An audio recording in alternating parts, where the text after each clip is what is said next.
Salut à tous, bienvenue sur MC Sport. Aujourd'hui, nous parlerons d'Ilkay Gündoğan, qui vient de faire ses adieux à Barcelone.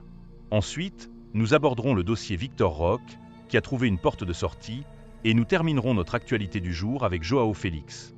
Avant de commencer, n'oubliez pas de vous abonner.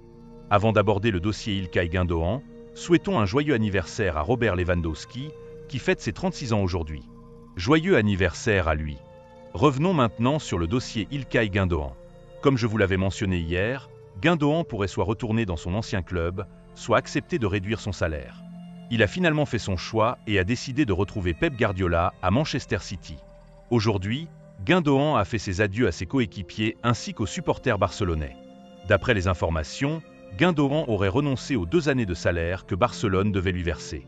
Aussi triste que cela puisse paraître, Gündoğan n'a remporté aucun trophée avec Barcelone et a vécu une saison catastrophique sous la direction de Xavi Hernandez. Guardiola, la direction et les supporters sont très fiers de revoir leur indomptable milieu de terrain.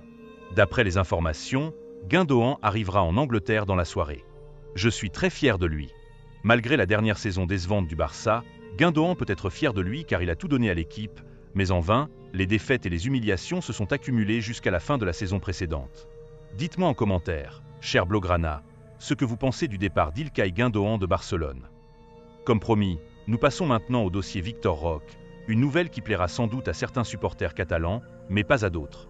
Comme vous le savez peut-être, Victor Roque a été prêté au Real Betis pour 2 ans sans option d'achat.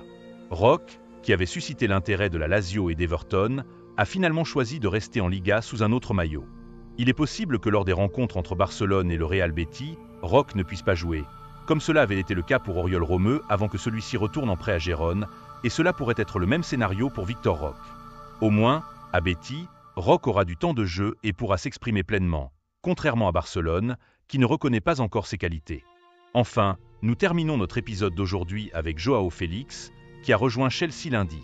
Le joueur a passé sa visite médicale hier et s'est présenté aujourd'hui en tant que joueur officiel des Blues. Voici les déclarations de Joao Félix après sa présentation. Je suis vraiment heureux d'être de retour à Chelsea et j'ai hâte de commencer. Je revois des visages familiers de la dernière fois que j'étais ici, ce qui est toujours agréable. J'ai adoré mon séjour ici auparavant et j'ai dit à mes amis et à ma famille que j'aimerais revenir en Premier League un jour. Le faire avec Chelsea est un sentiment formidable et je suis ravi d'être de retour.